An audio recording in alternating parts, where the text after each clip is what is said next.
Welcome to the first lecture of this course, and today's lecture is titled as Instruction Execution Principles. This one lecture we will try to review the basic computer organization concepts that you have already learned. This will give a better understanding to appreciate the rest of the contents. So, this is the structure of a processor memory interaction. We have a processor and the processor has a control unit, and then it has ALU, it has a couple of registers, and this is where is our primary memory. And like we have mentioned in the introductory video, the task that the processor is going to run is going to be represented as a sequence of instructions, and these instructions are going to be stored inside your memory. The instructions which are already stored in the memory has to be fetched to the processor, and we have to decode these instructions and carry out this task. This is called the instruction life cycle, which consists of an instruction fetch operation, instruction decode, operand fetch, execute, and then finding out the result, and then you go and compute the next instruction, and then the entire process is being repeated. So, processors may have multiple levels of cache memory, and then there is a main memory. Upon requirement, you fetch the corresponding instructions and data that are currently being used into your L2 and L1 caches, and this is how it is going to work. Now, looking deeper into what happens, these are the tasks or the subdivisions of the execution of an instruction. First, obtain the instructions from the program storage, and that is what is known as your instruction fetch.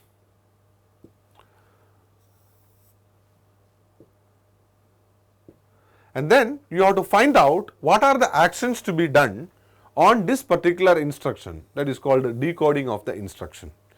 And then for every instruction there will be an opcode as well as a couple of operands. Now, the data is located inside these operands. It can be inside registers or it can be inside memory. So, bringing them, that is known as operand fetch.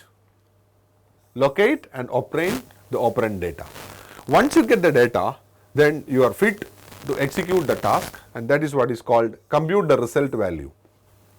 And then once you obtain these results, you can put it inside the storage for later use, and then you have to find out the successor instruction. For normal straight line sequencing, the very next instruction is going to be fetched and executed. If it is a branch instruction, it can be either a conditional instruction or an unconditional instruction. If it is an unconditional instruction, go to the target instruction. If it is conditional instruction, you have to find out certain status flags, and based upon whether the flag is set or reset, we have to find out which is going to be the next instruction. So, every instruction will be going through this particular sequence of operations, and a processor helps in doing this task. Now, we will see what is inside a generic microprocessor. We have a couple of registers that is available, that we call it as general purpose registers. There are two important registers. One is called the MAR, the other one is called MDR, memory address register and memory data register. These two registers are going to interact with your memory. And then we have a control unit which controls the entire operation. A special register which triggers the action is called the program counter. It contains the address of the next instruction to be fetched from memory. And then we have the instruction register. Once you bring an instruction from memory, that will be going into the instruction register, and from the instruction register we are going to decode and find out what is the corresponding action to be done. This is same with whether the operation is to be carried out from memory or the operation is going to be carried out on the I/O. So, MAR and MDR are the two interface registers which a processor is having with respect to the memory system. Now, looking deeper into what is inside a processor, this is what you see here is the register organization inside a processor. We have a program counter, we have memory address register, memory data register, and we have the general purpose registers, that is R0 to Rn, and then we have the control logic that takes care of the activity here. We have an ALU, so the data is taken from the general purpose registers will comes to ALU, it will produce the result. Now, these are the two registers MAR and MDR that are important in interfacing with memory. When you want to access a memory location, whether it is for a load operation or whether it is for a store operation, the address of the location has to be put inside MAR. And once you give the control signal, whether it is a read or a write signal, the data that is either fetched from the memory or to be written in the memory location will be interfaced through MDR. So, the address portion will be connected to the MAR and the data portion will be arriving through MDR. It's the address bus that is starting from, this is your address bus that starts from MAR, it's unidirectional from the processor to the memory, and the data bus is bidirectional, that is connected to memory. So, suppose if you have an operation in which you have to fetch an instruction, and then let us say the instruction is going to be add R1, R2 and R3. Let us write this instruction, add R1, R2 and R3. Let us say this means R1 is R2 plus R3. If this particular instruction is going to be stored inside memory, then first I have to find out in which address this instruction is stored. Let us say this address is going to be 2000. So, your program counter is going to provide this value 2000 into MAR. Once it reaches MAR, then through the address bus, the location 2000 is enabled. The contents of location 2000 are brought to MDR and it will be reaching IR. Upon decoding, so certain instructions are single word instruction, some instructions will be multi-word instructions. For simplicity, now we assume this add R1, R2 and R3 will reach MDR in one fetch, in one clock cycle. Upon going to IR, we are going to decode it, we try to understand, yeah, this is going to be a opcode is add, and this is my first operand, second operand and third operand, and the control unit knows that the second operand's contents is to be added with the third operand's contents, and you are going to put it inside the first operand. So, the necessary control signals will be generated from the control logic, and you get the data like R2's data will reach ALU, R3's data also will reach ALU, ALU has two inputs. The corresponding add signal will be activated, you get the result in Z, that is a temporary register, and then it is being stored back. Similarly, there exist these kind of smaller micro architectural steps for every instruction. Let it be a load instruction, or it can be a store instruction, or it can be an ALU instruction, it can be a branch instruction. This is the way how memory and processors are interfaced. In short, MAR and MDR are two crucial registers that are going to interface with the memory. Now, this is the memory address register what we are talking about. The contents of memory address register is being passing through the address bus and it reaches memory. In memory, the first unit that is going to interface this with is called an address decoder. Depending on the bits that this decoder receives, one of its output location is going to be activated. For example, let us assume a simple memory location with two words. So, you have a decoder, the decoder has one input and this is connected to two of this output. So, if the value is 0, then this will be selected. Rather than that, if the value is going to be 1, then this is going to be selected. So, when you have more number of locations, the number of bits that the processor is sending will increase from 1 bit to 2 bit, 3 bit like that. So, the decoder that you are going to use is typically n is to 2 power n decoder. If you have 4 inputs, 16 outputs. So, using 4 bits in the address, one among 16 locations can be uniquely addressed. So, depending on the size of your MAR, let us say your MAR is going to be 32 bits, that means 2 power 32 address locations can be uniquely addressed. And the decoder is basically 32 bit will be there in its input that is coming from MAR, and the output will be 2 power 32. Depending on these 32 bits, one among the 2 power 32 locations will be uniquely selected, and that is going to be your action point for memory. And once that is selected, depending on whether it's a read operation or write operation, either data flows from memory to MDR or data flows from MDR to memory. If it is a load operation, then after selecting your memory location using MAR, let's say location 2000, the contents of 2000 will be transferred to MDR. That means it reaches processor. That's called load. Now, if you wanted to write something to location 2000, put the appropriate bits in MAR, give a write signal and put your data inside MDR. So, contents of MDR will get transferred to the memory location. So, that is the role of MAR and MDR in this context.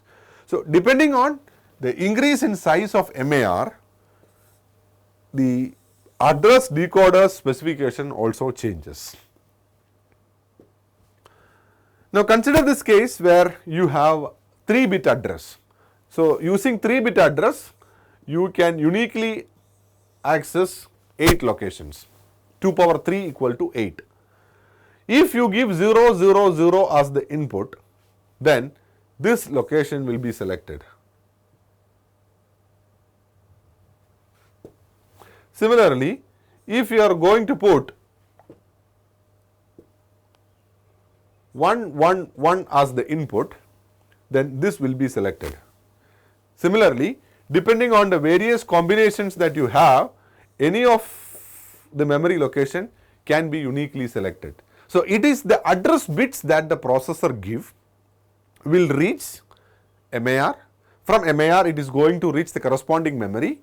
The address decoder will take the corresponding bits and activate one and only one of its output, and that is what the unique memory that is being chosen. Now, in this case, we have 8 memory locations. So, this is basically your address bus here, and this is basically your data bus. And in modern processors, multiple memory location contents are compacted together to connect it to the data bus. We will see the details once we learn about cache memory topics. This is the way how you connect multiple memory organizations together. Consider the case that you have memory locations of capacity 1K by. Each of this one is going to be 1 KB. What does it mean? There are 1024 memory locations, and each location can store 8 bit of information, or each location is basically 1 byte. Now, to access one unique location from this 1024 locations, we have to give 10 bits. Based upon these 10 bits, one among these 1024 locations will be uniquely selected. But I have a requirement of 8 KB. I am not happy with 1 KB memory. In this case, I am looking for an 8 KB memory. But all the memory chips that is available is only of 1 KB size.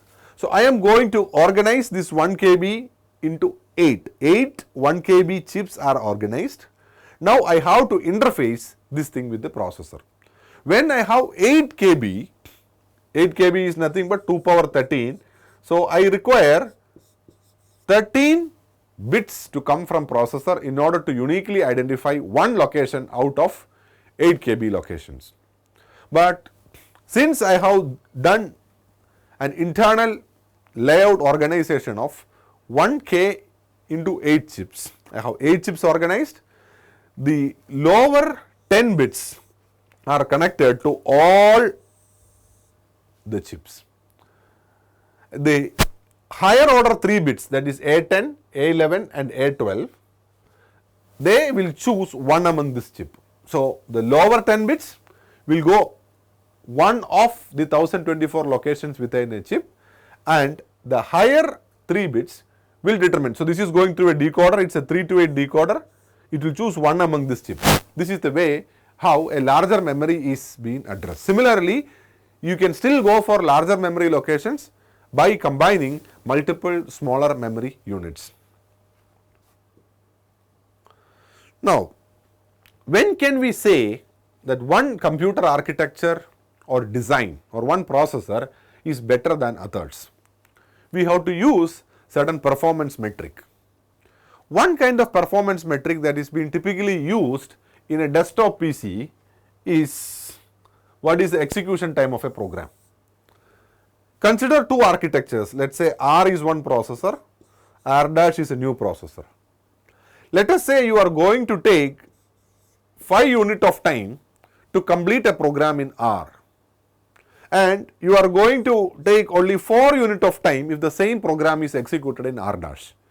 This means R dash is faster than R. This is one metric. We are trying to find out what is the execution time of a program. It's the most commonly used metric. So, one program you are going to run in one machine, try to find out what is the execution time. The same program is executed in another machine to find out what is the execution time over there. So, larger the execution time, that means the particular machine is slower. When it comes to high-end computing device like servers, then it is not the execution time, because you get requests from multiple devices or multiple clients. So, in this context, execution time may not be the right metric to assess a system. In that case, transactions per unit time, number of tasks, number of responses I can give in a given unit time. Let us say one server is capable of responding to 10 client requests in a given time. Another server, if it can respond to 15 client requests, then the second server is considered to be having a better performance than the first one. So, depending on the context, in the case of desktop machines, then execution time will be a good metric. When it comes to server machines, then the number of transactions per unit time will be a better metric to represent the performance. When can we say that a machine X is n times faster than machine Y? The common metric that you can use is the execution time ratio. When the execution time of Y is n times that of execution time of X, or the ratio of execution time of Y to the execution time of X will be n. This can also be represented in the terms of a throughput. Throughput of X divided by throughput of Y can also be represented as n.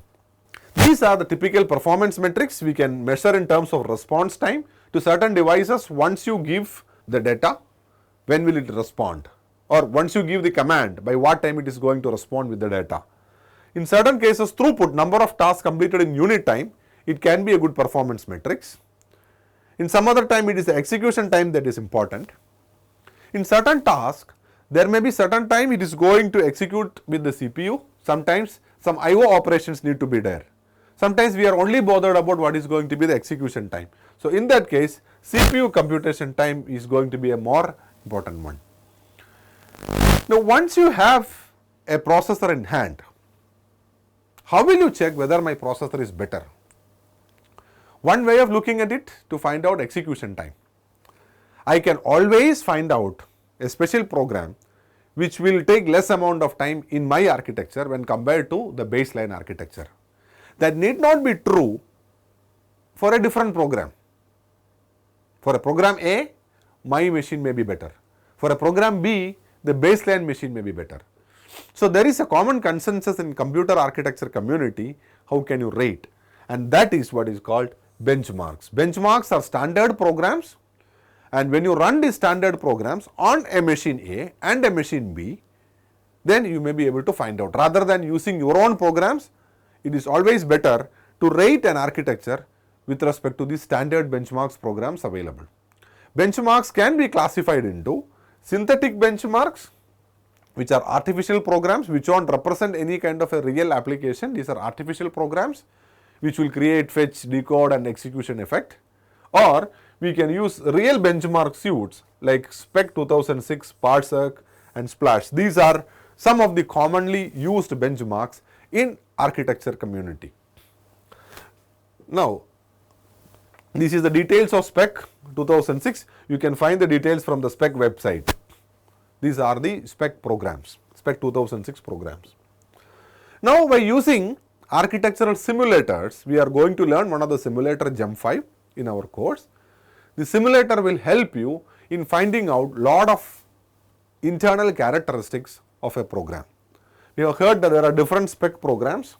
Now this particular chart is finding out IPC, what is the number of instructions that is completed per cycle. For various benchmarks, the number of instructions, the y-axis is the IPC value, what is the number of instructions that I could complete. Similarly, I wanted to know what is the percentage mix of load instruction, the percentage mix of ALU instruction, branch instruction, like that.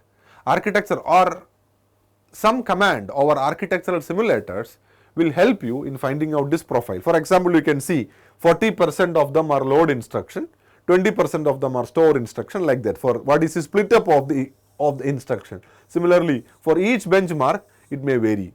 So once you know the split up of the instruction, it will help you in designing architectures. This is basically called workload characterization. Similarly, I can find out the number of cache misses that each of these benchmarks are encountered. Similarly, the number of mispredictions that the branch predictor is doing. So we are going to find out what is the significance of these numbers in terms of designing an architecture. Now what is going to be spec ratio? Spec ratio is yet another important performance parameter or a performance metric which will help us to assess how faster an architecture is. Now spec ratio is defined as the execution time of a program in a reference machine divided by execution time of a program in your machine A. So for example, we wanted to know what is the spec ratio of a given computer architecture with so and so processor clock cycle, with so and so cache memory specifications and all. Now what is a reference machine? For specs 2006, the reference machine is Sun Ultra Enterprise 2 workstation with a 296 MHz Ultra Spark 2 processor. Similarly, every benchmark will be having its own reference. So once you run, you have to run your program on this machine, get the number, that is called execution time on the reference machine, and then you have to execute the same thing in your machine, and that is going to be the difference. Now if you wanted to know what is the difference when I run on machine A and on machine B, then we have to find out spec ratio of machine A and spec ratio of machine B. It's nothing but the execution time on reference divided by execution time on A, the whole divided by execution time on reference divided by execution time on B. The execution time on reference will get cancelled. Essentially you get execution time on B by execution time on A. It's also known as performance of A divided by performance of B. This will help us to understand whether a program will be faster on machine A or it is faster on machine B. And when you have multiple benchmarks, for example A, B, C, D and E, for program A, architecture A will be good, or for example R1 will be good. For program B, R2 may be good. For program C, again R1 may be good, where R1, R2, R3 are different architectures. So when you have multiple programs and the spec ratio is varying for these programs, then how will you summarize what is the performance? Typically we use geometric mean, find out the spec ratios of all these across different benchmarks and find out the geometric mean of this. Now we will see yet another important parameter or important law that gives intuition about how much speed up that you can obtain if you increase the units, if you improve the performance of a unit, and this is abbreviated as Amdahl's law. Amdahl's law defines the speed up that can be gained by improving some portion of a computer or an architecture. The performance improvement to be gained from using some faster mode of execution is limited by the fraction of time the faster mode can be used. For example, consider the case that you are having a unicore processor. You are going to run a program. Now I have bought another processor which is having two cores, two processing units. Will migrating my program from an architecture which is having a single processor to an architecture which is having dual processor, will it improve performance? It strictly depends on how many instructions of a given program can be run parallelly in these two, if two processors or this dual processor. To get a deeper intuition on this, if every instruction of a given program is dependent on the previous instruction, then we cannot run them parallelly. So, even though we use a dual core processor or a quad core processor or a chip with 100 processors, you cannot improve performance. So, the amount of performance gain that you get when you migrate from a single core processor to a multi-core processor is restricted to the amount of parallelism that is available in a program. So, certain programs may be very fast because the program has inherently parallelism that is available. Certain other programs may not be getting the same kind of speed up because it may be having more of a sequential nature between its instructions. So, the execution time, if you use an enhanced mode, is given by execution time in the older mode into 1 minus fraction enhanced plus fraction enhanced by speed up enhanced, or the overall speed up that you are going to gain is the ratio of these two things, execution time of old by execution time of new. It is 1 by 1 minus fraction enhanced plus fraction enhanced by speed up enhanced. Amdahl's law is driven by this equation. Now, we will have a small illustration to understand Amdahl's law little more deeper. Consider this example. Suppose that we wanted to enhance the floating point operation of a processor by introducing a new advanced floating point unit.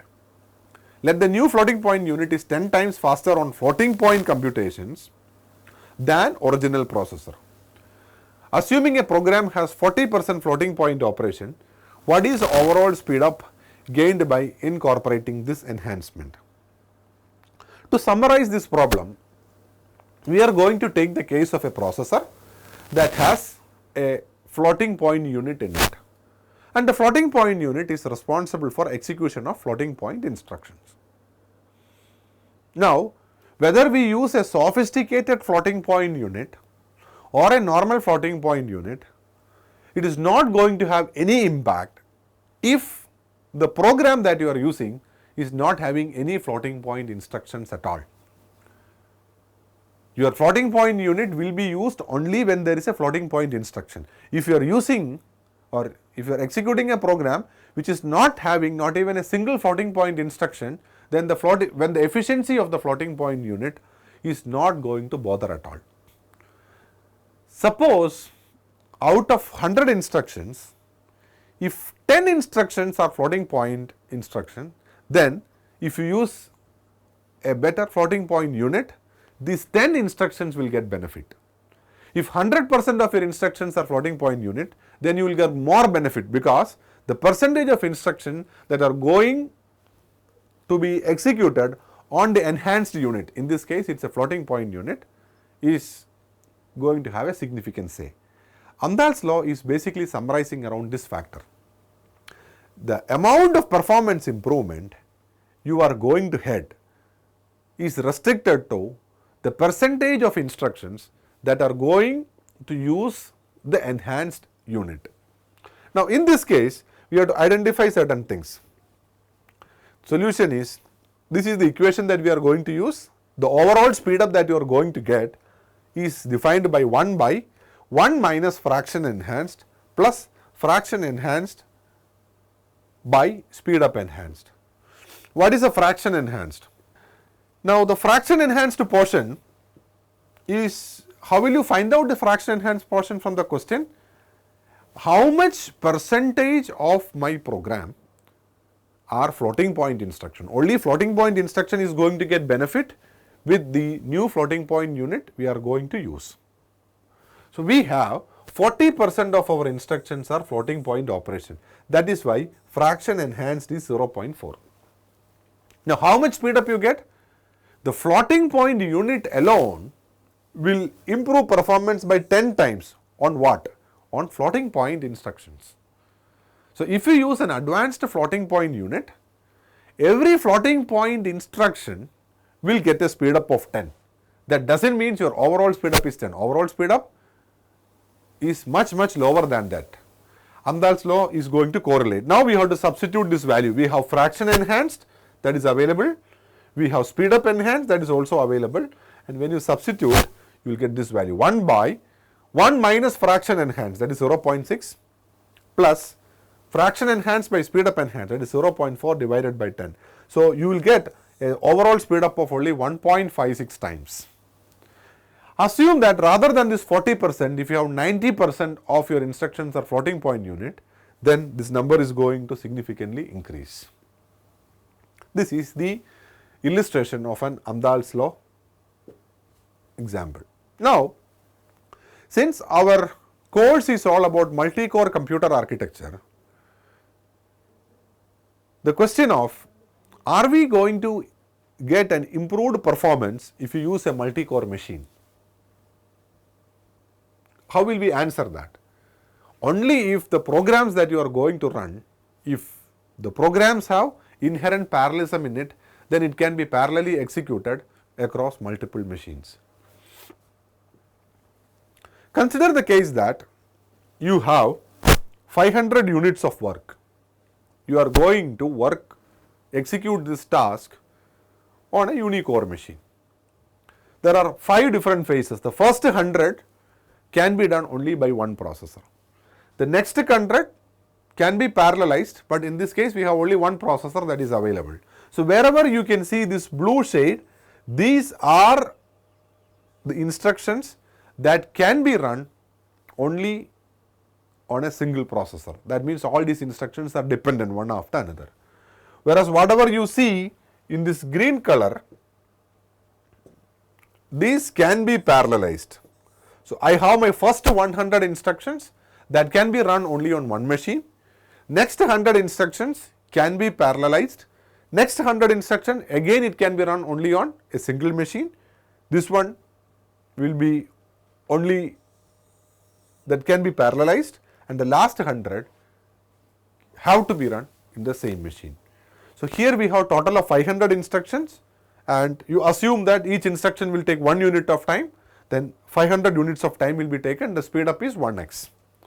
Now, consider the scenario where you are going to use 2 processors. When you use 2 processors, still the first 100 of them have to surely run sequential. Even though you have 2 cores, one core has to be idle when these first 100 instructions are executed. The next 100 instructions can be parallelized. 50 will go to one processor and next 50 will go to another processor. Again, so here you can have parallelism. Even though you have 100 instructions, this get over by 50 units of time. Again, the sequential portion will come, this 100. Again, we have a parallel portion that can be splitted up. So, now if you see, there are 500 instructions, but the total time that is taken is 400. We have 100 here and we have 250 split ups. So, 300 instructions will be running only on a single core machine. The remaining 200 you are able to get the benefit of parallelism. Consider the next case. You are going to have 4 processors now. When you have 4 processors, then whatever 100 instructions you have, that will be splitted across 4 processors. Each will take 25 instructions. So, the execution time is also 25. Whereas you can see that the sequential portion still remain intact. It can be executed only on one processor. Still, total of 500 instructions are executed, total time is 350, so the speed up is 1.4x. Now you assume, let us say you have infinite number of processors, then this portion will become 0. It is a theoretical observation. Still you have total of 500 units of work that is completing in 300 units of time. The speed up that you get is 1.7. So, for this particular program, which has 60% of its code that can run only on a sequential processor, or like that can be run only on a single processor, the maximum speed up that you can get, that you are permitted to use any number of processors, it's only up to 1.7x. So how much speed up that you can achieve? Amdahl's law say that speed up is equal to 1 by 1 minus alpha plus alpha by n, where alpha is the fraction and n is the speed up or the number of processors that you are going to use. This graph shows the y-axis shows the speed up, the x-axis shows the number of processors, and this shows what is the percentage of parallelism that is available. So if you have 95% of parallelism available, you are able to get better speed up, that is been shown by this violet graph. If you have only 50% of parallelism that is available in your program, you can see that even if you increase the number of processing cores, you are not going to get much benefit in terms of speed up. So the conclusion is the amount of parallelism that is available in the task or the softwares that you are going to run is an important parameter that will tell you how much performance improvement that you get if you migrate from unicore processors to multi-core processors. So the rest of the study of multi-core computer architecture should be built on top of this law. Now we will see some fundamentals about instruction set architecture. What is the difference between an instruction, program and a software? So instruction is a basic machine task which consists of an opcode and an operand. Multiple instructions combined together to form a program, and collection of programs is what we know as a software. Now what is opcode and operand? An instruction consists of an opcode and operand. Opcode means it refers to the operation to be done. So when you look at an instruction, what is to be done, that is called the opcode portion. Consider this example, add R1, R2 and R3. Here add will specifies what is the operation to be done. So add is basically your opcode. And where the operations are to be done? These are to be done in these registers. So these registers are the operand. Sometimes the operand will be in memory. You can tell memory address. Sometimes it can be the registers. Now different microprocessors have different instruction set architecture. We can broadly classify instruction set architectures into 4: stack architecture, accumulator architecture, register memory architecture and register-register architecture, also known as load store architecture. This diagram will show you what is the difference between these 4 architectures. In the case of a stack architecture, ALU can take operands only from the stack. So it will take the data from the stack, process it and push the result back to the stack. Consider the case of a code C equal to A plus B. Let's try to see how the C equal to A plus B is being operated on a stack architecture. First you push the value to the stack, push the second operand to stack, then you call the operation add. Once you call an operation add, we know that for adding it requires minimum of 2 operands. It will take the operand from the top of the stack, and once you take the element, then the top will be adjusted, go to the next top. So top and top minus 1 will be your operands, that is what is been seen. Top and top minus 1 is being taken there and you store the result back, that is called POP-C. So you will get the result back from the stack. When you go for accumulator architecture, one operand has to be there in the accumulator. There is no concept of stack, we have a special register that is called accumulator. One of the operand has to be there in the accumulator and the second operand you can directly take from memory. What you see here is memory. So load the first operand, this will go to the accumulator and then you have to perform the add operation. So add B means one operand is always by default accumulator and second operand is taken from memory. So B is directly taken from memory. Once the result is added, the result will be available in the accumulator. Take back the result. So by storing C, you will get back the result. I will summarize the accumulator again. In the case of an accumulator architecture, one of the operand, in the case of an ALU operation, one of the operand has to be present inside the accumulator and second operand can be directly taken from the memory. When you specify the operation like add, the operand that you specify is the memory location. The second operand is already the implicit, it is available inside accumulator. So you load the first value, the first operand into accumulator, keep it ready. Then you perform the add operation by specifying the second operand, which is a memory operand. So add B means contents of accumulator is added with contents of memory location B. And the result is now inside accumulator. Now if you want to get the result back to location C, then you have to perform a store operation. Now the third category is register memory operation. Then in this case you have a set of registers, general purpose registers. You can load your data into the registers upon requirement and then you can transfer it across memory. So load R1A, the contents of A is copied to the register R1. Then you can say add R3, R1B. That means contents of R1 is added with contents of memory location B and the result is available in register R3. Since you want a final result in C, you can store it back to C. Yet another category is called load store architecture. Here the peculiarity is any ALU operation can be performed only on the registers. So prior to performing an ALU operation, you have to make sure that the data that is already available inside the memory has to be copied into the registers. So load the first operand into register R1, load the second operand into register R2, add them together such that you get the result in R3 and then you copy the result back into C. So you have a stack architecture where operands has to be in the stack. Prior to the ALU operation, you have to push the operands into stack. Once the result is obtained, you have to pop the result back from the stack. When it comes to accumulator architecture, one of the operand has to be there in the accumulator, second operand can be there from memory. In the case of register memory architecture, you have a set of general purpose registers, move your data from memory into these registers. When you perform an ALU operation, one of the operand has to be there in register, the other operand can be there in memory. But both the operands in memory is not generally possible in register memory architectures.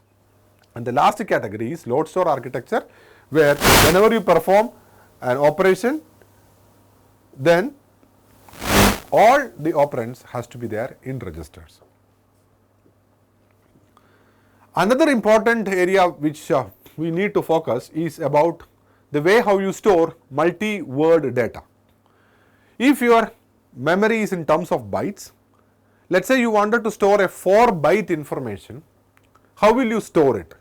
There are basically two organizations in which we can store a long data in a memory which consists of sequence of words. One is called little endian format, the other one is called big endian format. Consider the case you have to store this hexadecimal value. This is a 32-bit value, CD is 8-bit, 34 is another 8-bit, AB is 8-bit and 12 is 8-bit. When I store this in little endian format, what you store is the 12, in this case, that is the least significant bits will be stored in the lower address. Let us say to store this we require 4 bytes and let us call the address of these 4 bytes as W, W plus 1, W plus 2 and W plus 3. The least significant bits will be stored in the lower address, so 12 is coming here, and the highest significant bits will be stored in the higher address, and the proportion is being maintained. When it comes to big endian, there is only one reverse. The most significant bits are actually stored in lowest address and the least significant bits are stored in the higher address. So how will you store a number? Let us say this is my data 0A, 0B, 0C and 0D. If I am going to store this 32-bit data in 4 consecutive words in memory, if it is a big endian storage, then MSB should be stored in lower address. In this case my lower address is A. and the LSBs 0D should be stored in the higher address, that is A plus 3. The same data, when I am going to store it in a little endian format, then the LS by least significant byte will be stored in the lower address and the most significant byte will be stored in the higher address. This is also an illustration for the same. Next concept is byte or word alignment. Sometimes your data may be 1 byte, sometimes your data may be 2 bytes, some will be 4 bytes. So when you store your data consecutively in memory, let us say you are going to store a 1 byte data followed by a 2 byte data followed by the next 1 byte data, then there are alignment issues in memory. Consider the case of a data like this. If you are going to align your memory in terms of 1 byte, your 1 byte data is stored, then you have your 2 byte data that will be stored immediately after that, and then you have the next 1 byte data. This looks like normal. The difference is there when you are going to align in terms of 2 bytes. When your memory is aligned in terms of 2 bytes, no data can start in an address which is a multiple of 2, which is not a multiple of 2. So you have your 1 byte data. New data cannot start here. New data can always start. This is like 0, 1, 2, 3, 4, like that. So a new data can start either at 0 or at 2 or at 4, like that. That is called aligning in terms of 2 bytes. So even though my first data is 1 byte, I have a vacancy that is available on the next byte. Since I am aligning it to 2 bytes, my data won't get stored here. That is called 2 alignment. Now what about 4 byte alignment? Data can always start at multiples of 4.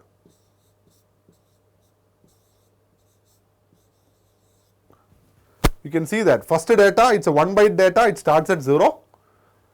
The next data is 2 byte. I have enough space because of my alignment is 4 bytes. I can start the new data only at the 4th byte. Similarly, the next data I can start only at the 8th byte. So this will lead to empty spaces inside memory. That is one disadvantage of this. But this will be always having merits that every new data searching, since the memory is aligned, it is much more faster. In the subsequent memory sections, we will learn deeper about the advantages and disadvantages of this. Now coming to the principles of computer design, all processors are driven by clock, and typically we express clock in terms of hertz, gigahertz, or clock period in nanosecond. So the execution time of a given task is specified by CPU clock cycles of a program into how much is one clock cycle. That is called clock cycle time.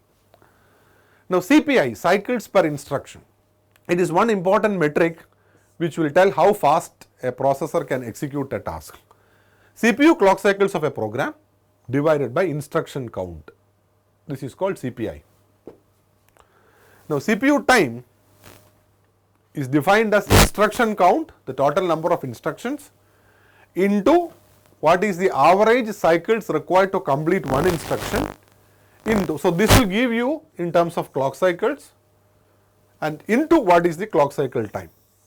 So this section is about in terms of cycles, and this will, you are going to multiply with what is the clock cycle time.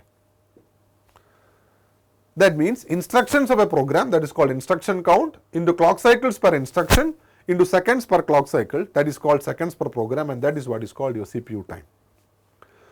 Now clock cycle time, it's dependent on the hardware technology. Sometimes your processor may be 1 gigahertz, some may be 1.2 gigahertz, it's a hardware technology that is used. Now what are the factors that will affect cycles per instruction? Your second term, cycles per instruction, it is basically from the instruction set architecture, whether it is going to be a register architecture, load store architecture, it's register memory architecture or accumulator architecture. The organization of the instructions and ISA will govern that.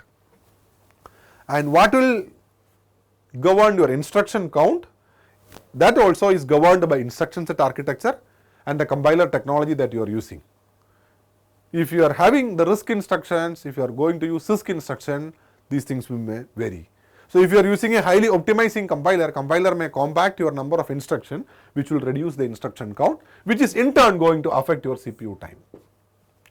Now, when you work on a program, your program may have different types of instruction.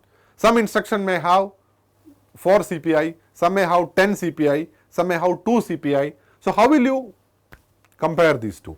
So the CPU clock cycles is governed by sigma I equal to 1 to n, ICI, that is the first type of instruction, into its CPI. So some are 4. So if you have 100 4 cycle instruction plus 200 5 cycle instruction, then it will be 100 into 4, 100 4 cycle instruction plus 200 5 cycle instruction. That is going to be your total CPU cycles. So once you get this, multiply with clock cycle time, you will get the total CPU time of execution. And what is CPI? Divide with the total instruction count. So this is one question which I wanted you to explore over this weekend. We will post the solutions of this once this week is going to end, probably by Friday or Saturday. I want all of you to go through this question and apply Amdahl's law on it and find out what is the speed up that you are going to get. To understand deeper about the topics that we have covered today, these are the reading exercise. This topic is been taken from the computer architecture textbook by Hennessy and Patterson. I am referring to 5th edition. Go to chapters 1.8 and 1.9 and that will give you more study materials for the topics covered today. And if there is any doubt regarding this topic, feel free to post your queries in the discussion forums. We will respond back to you so that your doubts will be cleared. So thank you. The lecture is ending today and I hope that you enjoyed the session. Beginning, and some may be having background in this topic, we will find this topic easy. Those who are relatively new to computer architecture background, just go through these slides that is being given. We will post the slides as well and try to get back to us if there is any query. We will be very happy to clarify your doubts. Thank you.